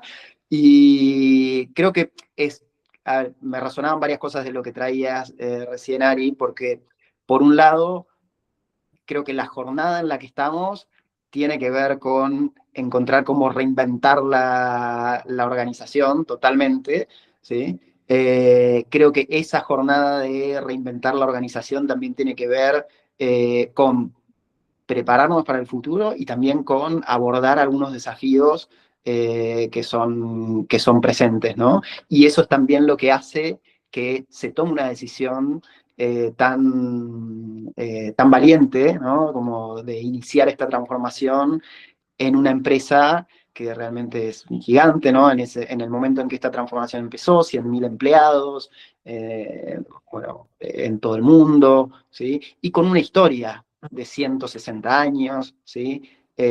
Con muchos layers, bueno, esas son como características. Entonces, en ese contexto, creo que el movimiento más valiente fue el reimaginar, ¿sí? ¿Cómo podemos hacer algo distinto? De nuevo, respondiendo a algunos desafíos, ¿sí? Desafíos de negocio, básicamente, que son los que motivan esto, ¿sí? El precio de la acción bajando muchísimo. Algunos desafíos que digo de negocio son, por ejemplo, en pharma, el pipeline de innovación estaba retrasado, teníamos una pérdida de exclusividad en algunos productos clave, y el pipeline que estaba en camino estaba como muy atrás como para compensar esas pérdidas de exclusividad.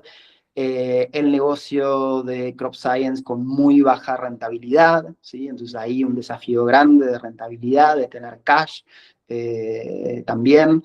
Un gran problema que supongo que es conocido para muchos, de litigation, como de juicios, ¿sí? De juicios por Roundup, por glifosato. Hay millones y millones invertidos en juicios, principalmente en Estados Unidos, por el mal uso de Roundup, y eso también es un gran desafío. Un nivel de deuda muy alto, relacionado principalmente con la adquisición previa de Monsanto. Cuando fue la integración y se adquirió Monsanto, se adquirió un nivel de deuda también muy alto, ¿sí? Entonces, necesitábamos de alguna manera abordar todos esos desafíos, ¿sí? Y todos esos desafíos que estaban realmente, si había 160 años de historia, como bueno, si nos preparamos para otros 100 más, tenía que ser imaginando algo distinto a lo que nos llevó hasta esa situación de ciertos problemas críticos, ¿no? Entonces, ahí, si quieren pasar al siguiente. Sí, perfecto, ahí vamos. Ahí. Que es, ¿cuáles son los puntos principales? Sí. Me gusta mucho cómo lo planteás y ese contexto que nos das y ojalá la gente que nos está acompañando esté pensando, bueno, ¿cuál es el contexto de mi organización y cuáles serían esos principales drivers por los cuales yo podría venir invitado a este webinar de acá a X tiempo a contar, bueno, y esto fue lo que nos llevó a iniciar una organización, a repensar a la organización tan a fondo, ¿no? Dejo de interrumpirte por un ratito.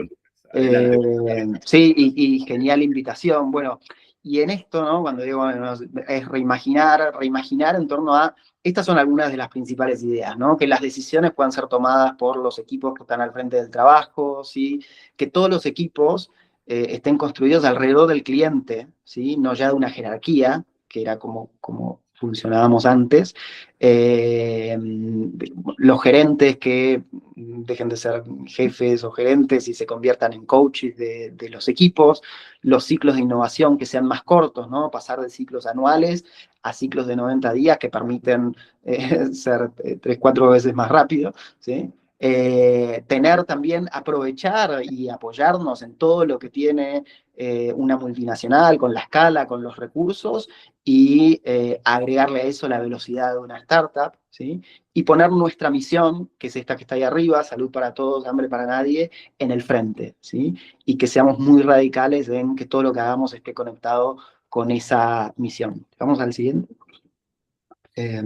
¿Sí? Ahí tenemos como algunos puntos, ¿sí? Que son esto que les decía de dónde venimos, ¿sí? Y de dónde venimos hay un montón de cosas en las que nos apoyamos y que son súper valiosas, así como el talento que tenemos en la organización, esta misión que ya estaba y sigue siendo válida y súper inspiradora, ¿sí? La historia, la confianza en la marca, un pipeline de innovación. Ahora, no es solamente mantenernos en eso que ya está, sino sobre eso construir algo nuevo, como les decía antes, para abordar estos grandes desafíos que tenemos. En ese marco es que empieza a emerger esta transformación con un impulso muy grande de un nuevo CEO que llega a la organización, invitado a abordar esos desafíos que les mencionaba. Y bueno, él dice, bueno, vamos a hacerlo. Ahora, para hacerlo necesitamos empezar a pensar a la organización de otra manera, ¿sí? Y a operar de otra manera. Y esto fue algo que en el principio fue muy disruptivo por la organización que somos, también porque les puedo decir que Bill Anderson se llama el CEO de global, y él cuando llegó, creo que, no sé, al mes de estar, tenía una de estas conversaciones con accionistas, ¿no? Abiertas con accionistas, y resultaba hasta raro. Él en esa conversación con accionistas estaba hablando de DSO y de este nuevo modelo operativo que vamos a estar poniendo en marcha, ¿no? Y claramente abordando los desafíos de negocio, agregando esto que no era algo de lo que se hablaba en esos foros, o al menos en los que yo había experimentado, ¿no? La invitación de Bill fue, ok, abordemos estos desafíos a través de cambiar el modelo operativo, y ese modelo operativo consiste en una organización que se basa en principios, no tanto en prácticas, y ahí si quieren vamos al siguiente, ¿sí? Son como 5 principios, ¿sí? Algo simple que nos guía en la forma de operar. ¿Y por qué rescato esto de que no se trata solamente de prácticas? Porque obviamente tenemos algunas prácticas asociadas a esos principios, pero sin embargo, creo que la diferencia que tiene esta manera y este modelo con algunas tendencias como fueron Agile, o como puede ser Lean, como puede ser Six Sigma, bueno, hay un montón de metodologías que existen, es que lo que estamos planteando acá es una organización que opera basada en ciertos principios, y las prácticas que ayuden a operar con esos principios, ¿sí? Entonces ahí tenemos realmente una mezcla y tomamos distintas fuentes. Algunas de esas fuentes son estas que les menciono, Claro.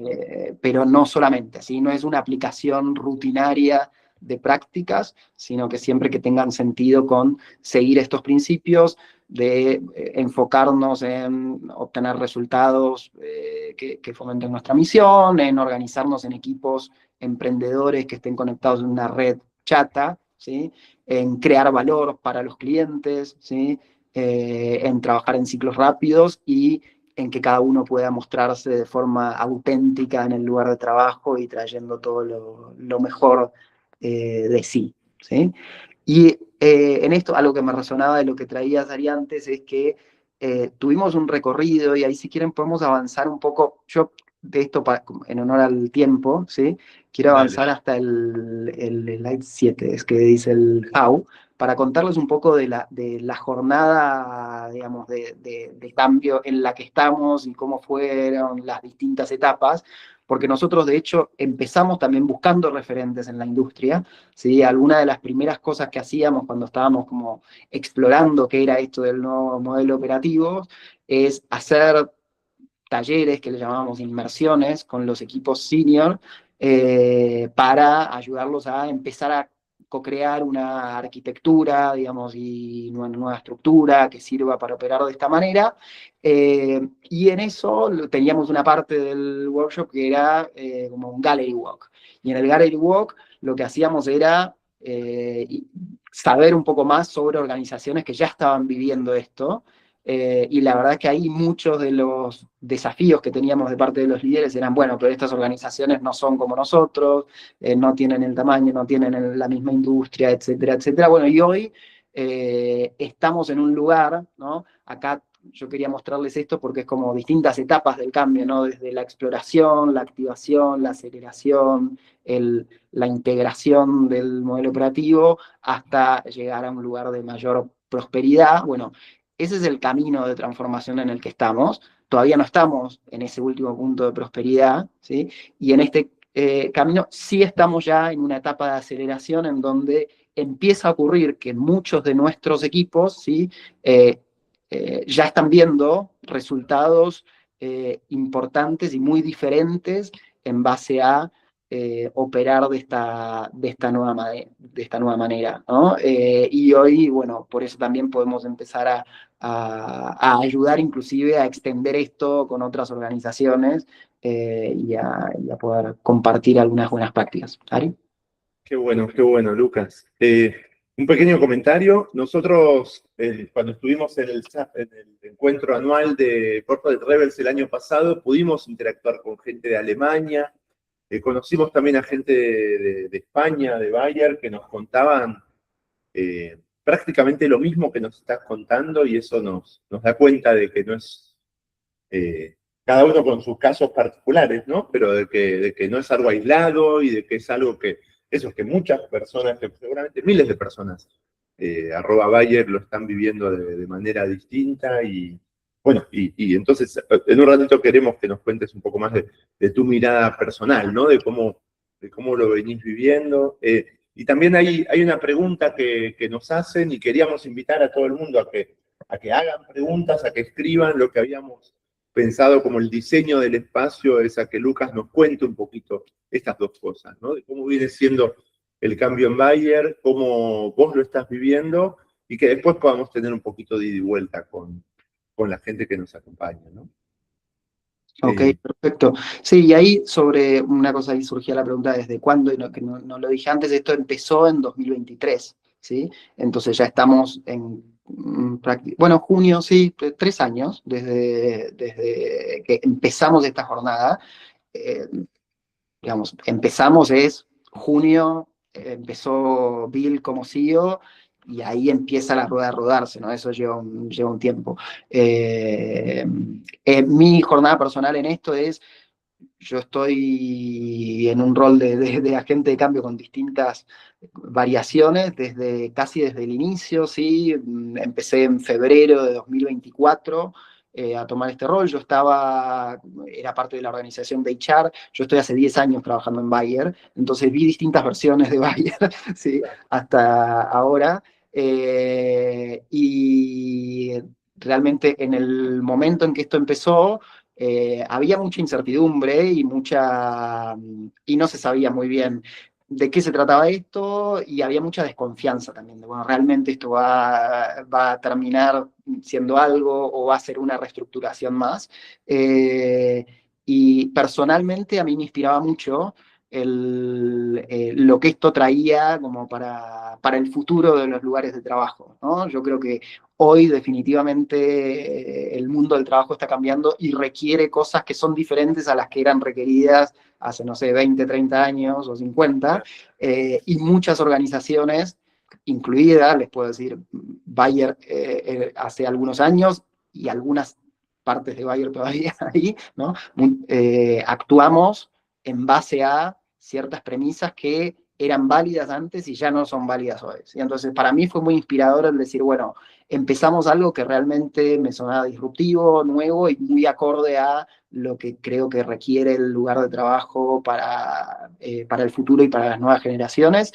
En eso me metí con mucha incertidumbre porque no sabía bien ni qué iba a hacer, ni esto qué significaba para mi carrera. Yo venía construyendo una carrera como líder de HR, había liderado la función de HR para los negocios de salud de Bayer en Conosur, y decidí salir dejar ese rol de lado y empezar en este rol que primero era algo como part-time, como agente de cambio, y hoy es el rol al que me dedico.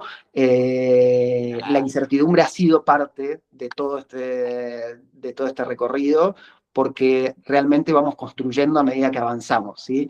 Y esto que yo les muestro como estos 5 escalones y que se puede ver muy ordenado y eso, les diría que es un punto de llegada hoy y que también puede cambiar. Lo que vamos viendo es que hay una evolución constante y que tiene que ver con esto de organizaciones más humanas, ¿no? Que creo que evolucionan también un poco más como un organismo vivo y a partir de la construcción colectiva que vamos haciendo los que formamos parte de la organización.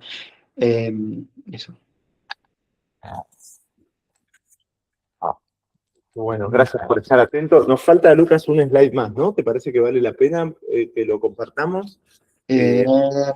A ver, yo tenía como para dar algunos ejemplos. No sé cómo estamos de tiempo. ¿Tenemos unos minutitos más? Después estamos ya sobre... Sí, dale. Dale, Sí, sí, unos minutitos más tenemos. mandate Sí. tranquilo. ¿Sí?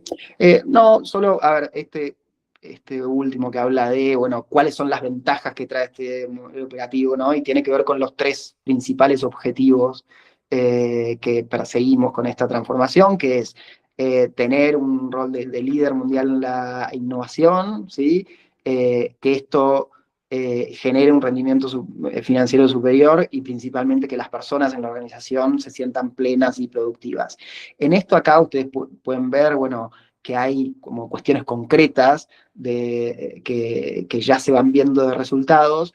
Yo quería traerles como algunos ejemplos de esto, porque cuando hablamos de ser líderes mundiales de innovación, bueno, suena como algo muy aspiracional y quizás muy arriba. Si vamos más concretamente a eso, ¿qué significa en el día a día de los equipos? Significa, por ejemplo, poder llevar tiempos de desarrollo de un producto y desde que el producto es pensado hasta que está en el mercado, de un tiempo promedio, no sé, de 3 años a 9 meses, ¿sí? O un tiempo esperado de 3 años a 9 meses, una vez que el producto ya estaba identificado, ¿sí? En algunos casos, estoy pensando en 2 casos concretos, ¿sí?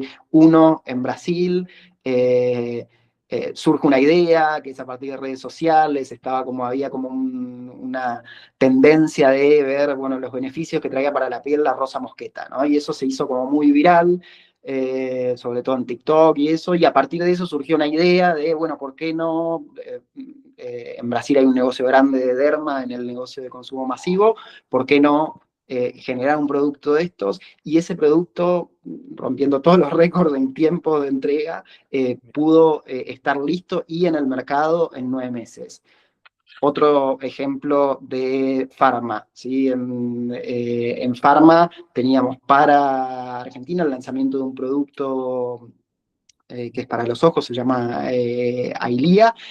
Bueno, este producto tenía una nueva presentación con otras cantidades, digamos, para decirlo así simple, y eso requiere todo un proceso de aprobación regulatoria y todo. Bueno, cuando empezamos con eso fue una de las primeras pruebas que hicimos acá localmente en Argentina, es decir, bueno, el equipo que está trabajando en eso, que se ponga a trabajar juntos, tomando decisiones, que crea el equipo mejor, integrando distintas funciones en ese equipo, con el foco en acelerar el lanzamiento de Ailía. Bueno, ese lanzamiento que estaba previsto que lleve desde ese momento 18 meses, se pudo hacer en 6 meses, ¿no? Y eso fue a partir de simplemente tener a la gente que tomaba, digamos, que más sabía sobre lo que estaba haciendo, tomando las decisiones que impactaban después del lanzamiento, ¿sí? Yendo a un ejemplo de Crop Science, también algo que va más por el lado del ahorro. Nosotros tenemos, bueno, muchas áreas que están dedicadas a R&D, a investigación y desarrollo, y hacen operaciones en campo, ¿sí? Porque nuestro negocio estaba, el negocio más grande es en semillas y también tenemos un negocio de protección de cultivos. Todo eso implica que se hagan ensayos en campo, se usa maquinaria para eso, se alquilan campos, etc. Hasta ahora teníamos como un equipo que hacía los testeos para los productos que ya estaban en mercado y para ver, bueno, qué mejoras se podían hacer, qué evolución, qué recomendaciones a los productores, y otro equipo que se ocupaba de los productos que están en pipeline que todavía no están lanzados al mercado.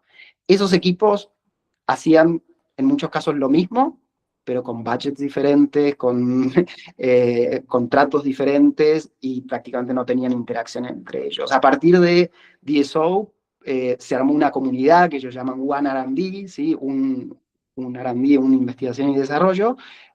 Se pusieron en contacto y ahí pudieron generar en un año un ahorro cercano a 1.000.000 de euros a partir de sinergias que encontraron porque necesitaban hacer lo mismo. Entonces quizás tenían 2 máquinas y necesitaban una, o tenían 2 contratos diferentes con el mismo proveedor y lo pudieron llevar a uno, ¿no? Entonces son ejemplos concretos de logros e impactos que estamos teniendo a partir de eso, ¿sí? Y ahí, nada, era eso que quería como compartir un poco más, de darles un sabor de cómo esto se ve tangibilizado, más allá de los conceptos que obviamente son inspiradores, pero cómo se tangibiliza en impactos para el negocio.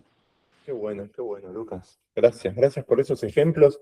¿Nos puedes compartir tu mirada como también más desde adentro? Yo traía estos números que leí, ¿no? De reducción de niveles jerárquicos. ¿Nos puedes contar cómo fue eso? Y también eso que leímos del playbook, ¿no? De pasar de las cientos de reglas a ese playbook de unas pocas páginas. Si nos puedes contar en concreto cómo fue y un poquitito de cómo fue el proceso, quiénes participaron de esas conversaciones. Sí, y ahí si quieren, hay un slide que muestra ahí como un poco el cambio de estructura. Nosotros teníamos una estructura jerárquica tradicional con muchos layers, ¿sí? En algunas áreas, 13 niveles diferentes, estamos hablando desde el CEO hasta el cliente, digamos, que bueno, es como lo típico de una organización multinacional, y ahí lo que nosotros hicimos fue empezar, cuando empezamos este recorrido, ¿no? Primero entender el concepto, cuáles son estos principios de DSO, y ahí la primera invitación que hicimos fue a equipos que llamamos pioneros o frontrunners, a que a partir del entendimiento de ese concepto empiecen a probar ideas que los lleven a operar de esta manera, ¿sí? Siguiendo esos conceptos. Entonces, a partir de ahí, solo había como algunas guías, que era la necesidad de reducir niveles, ¿sí? La necesidad de cambiar el span of... Nosotros ya teníamos un concepto que llamamos span of control, que es la cantidad de reportes que un líder tiene, digamos, cambiar a span of coaching y ese span of coaching extenderlo. Nosotros teníamos un span of coaching de 3 a 5, o sea, cada líder tenía entre 3 y 5 reportes directos, y pasamos, la expectativa era que el span of coaching se mueva a 15 a 30 por cada líder, ¿sí? Okay. Y que sean equipos que estén enfocados en el cliente. Eso eran como las guías. Con esa guía, los equipos empezaron a pensar una organización que realmente se creó desde, inclusive pensando primero los equipos, llamamos equipos de cliente a los que están de frente al cliente, ¿sí? O sea, que venden o que están asesorando a los clientes. Se pensaron primero esos equipos que integraron además distintas funciones, ¿no? Lo que antes era un equipo de ventas, hoy no es un equipo de ventas, es un equipo de cliente, porque están enfocados en todas las necesidades que están de cara al cliente. Entonces, si es asesoría, si es venta, si es, no sé, soluciones digitales, bueno, todo eso está junto en un mismo equipo que el foco que tiene es el cliente. Entonces, empezamos a pensar de ahí, y desde esa primera organización de cara al cliente se empezó a pensar, bueno, otros niveles de la organización que habilitan a esos equipos de cliente a operar, ¿sí? Entonces eso fue bastante disruptivo en la forma de reestructurar, digamos, una organización, porque lo que típicamente se hace reduciendo funciones a niveles operativos, acá se hizo reduciendo distintas funciones que por distintas razones no agregan valor, y con una consigna fuerte de reducir los niveles, entonces eso implicó una reducción en los roles de liderazgo principalmente. ¿Sí? Bien, gracias por eso. Bueno, vamos. Sí, ¿qué dicen? Gente, ¿hay alguna consulta de las que fueron poniendo por escrito que sienten que no fue del todo respondida? ¿Alguien quiere hacerle algún otro comentario o consulta a Lucas? Yo no veo las preguntas del chat, así que si quieren nosotros que te las leemos. aborde alguna, me cuentan. Sí. Nosotros tampoco, porque somos gente mayor. Un segundito. El modelo de referencia usado parece similar al de Team Topologies. Si está familiarizado, Lucas, con Team Topologies, es un tipo de estructura, de rediseño organizacional que en los últimos años se hizo muy conocido en el mundo del software. Y que comparto que tiene muchos puntos de contacto con lo que nos estás contando. Si no, tanto para vos como para otras personas, les recomendamos que googleen Team Topologies o que le pidan, que pimponeen con su inteligencia artificial amiga sobre el tema. Genial, bueno, gracias por traer el concepto. No conozco el concepto, pero probablemente sea cercano.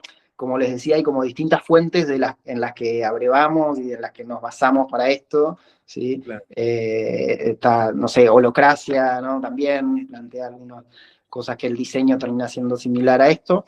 En este caso, el camino fue empezar desde estos principios, pero probablemente llegamos a puntos que plantean otras, que plantean distintas metodologías. Claro, perfecto. Yo me quedé una reflexión final chiquita, que es, me pareció interesante, Lucas, cuando contaste al principio como, bueno, ustedes empezaron un poco esto con un par de desafíos o dolores que tenían, ¿no? Y muy orientado a eso, a resolver esos temas.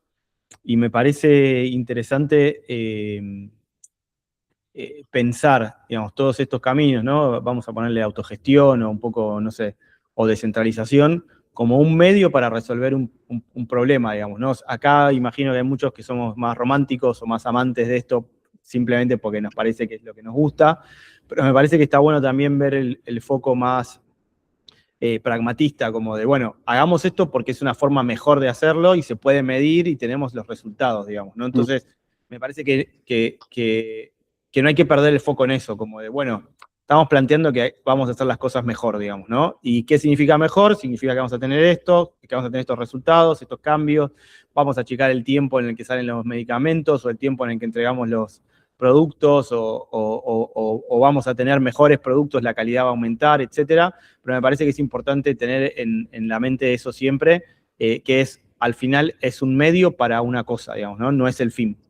Y creo que quedó claro desde el principio cuando arrancaste diciendo por qué estaban haciendo esto. Sí, a mí también me gusta, me parece muy potente eso del caso. Cuando pudimos visitarlos, Lucas, hicimos el año pasado una de las degustaciones, ¿no? De un día visitando empresas, nos recibieron tan bien ahí en Munro, en una de las sedes de Bayer acá en Argentina, y venía gente de varias áreas, ¿no? Estuvimos en el diseño charlando, ver quiénes podían ser valiosos, que nos contaran sus casos.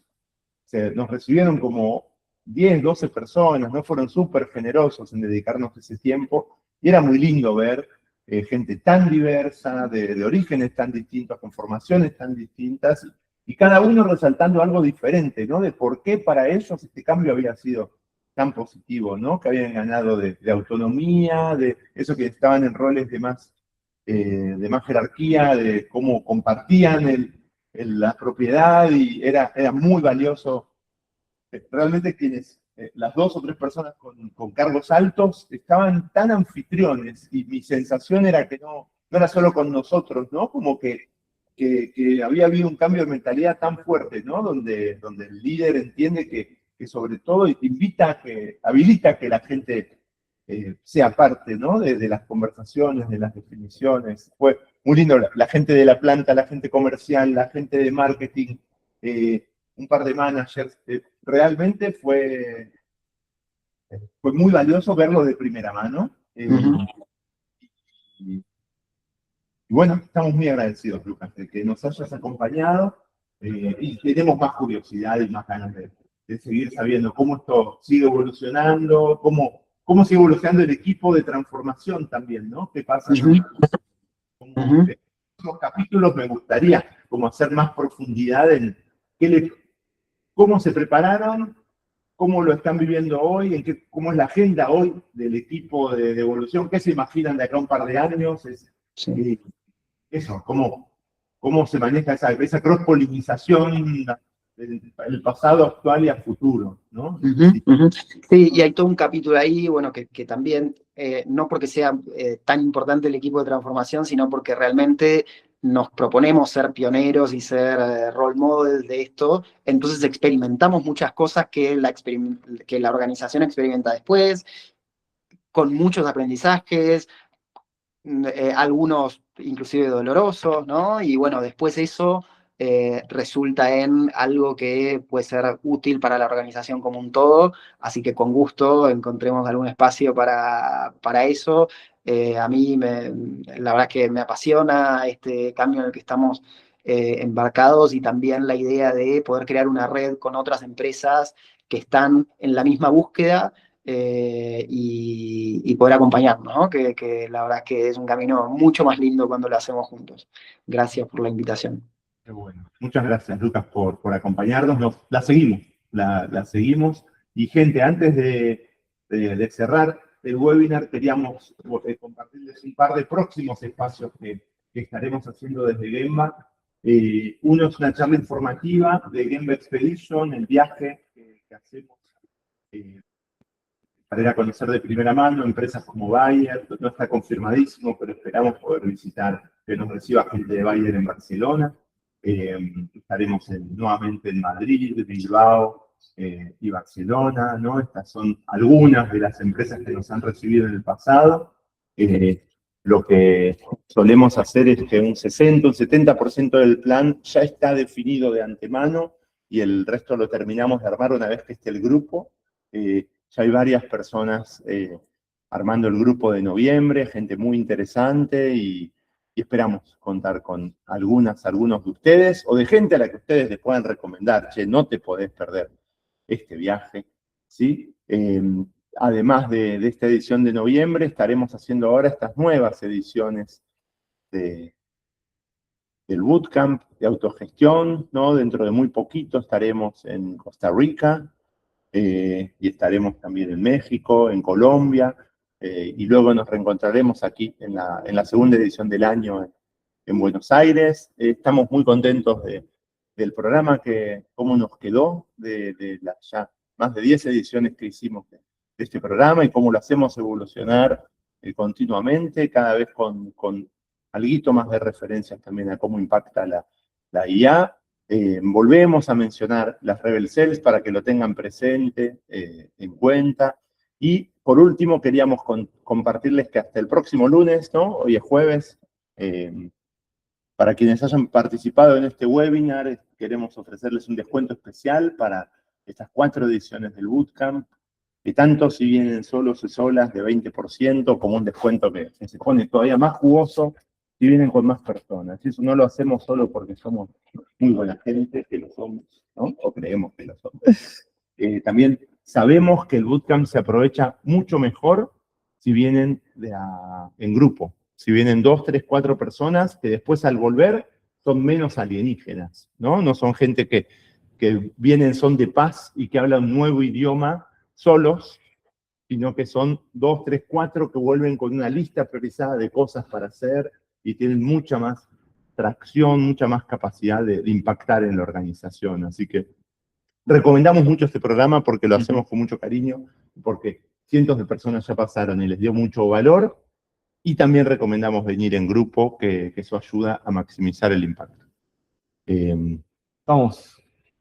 Sí, déjennos, por favor, una última reacción, un último comentario de cómo lo vivieron, de cómo se van. Les agradecemos mucho que nos hayan acompañado. 110 minutos en junio de de 2026. Sabemos que es un montón de tiempo, un montón. Valoramos mucho que nos hayan bancado ahí tanta gente.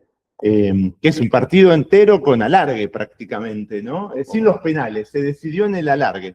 Se resolvió en el alargue este partido. Y bueno, Bueno, nada, eso, déjenos feedback también si quieren, algo que les gustó, algo que les parece que se puede mejorar. La idea es seguir haciendo webinars, trayendo cosas, casos y algún marco teórico. Así que nada, eso, quedamos acá dando vueltas en el ciberespacio. muchas gracias, gente, Nos por vemos. acompañarnos. La seguimos. Chau, chau. Che, qué bien que estuviste, déjame Muy decirte bien, antes Ari, de cortar. Si te controlaste, todo. Sí, Excelente. sí, bárbaro. Gracias, por todo. Nos vemos, gente. Que estén muy bien. Dale, chau, chau. ¿Hay que dejar de grabar? Sí. No. Ah, acá es. Ahora sí.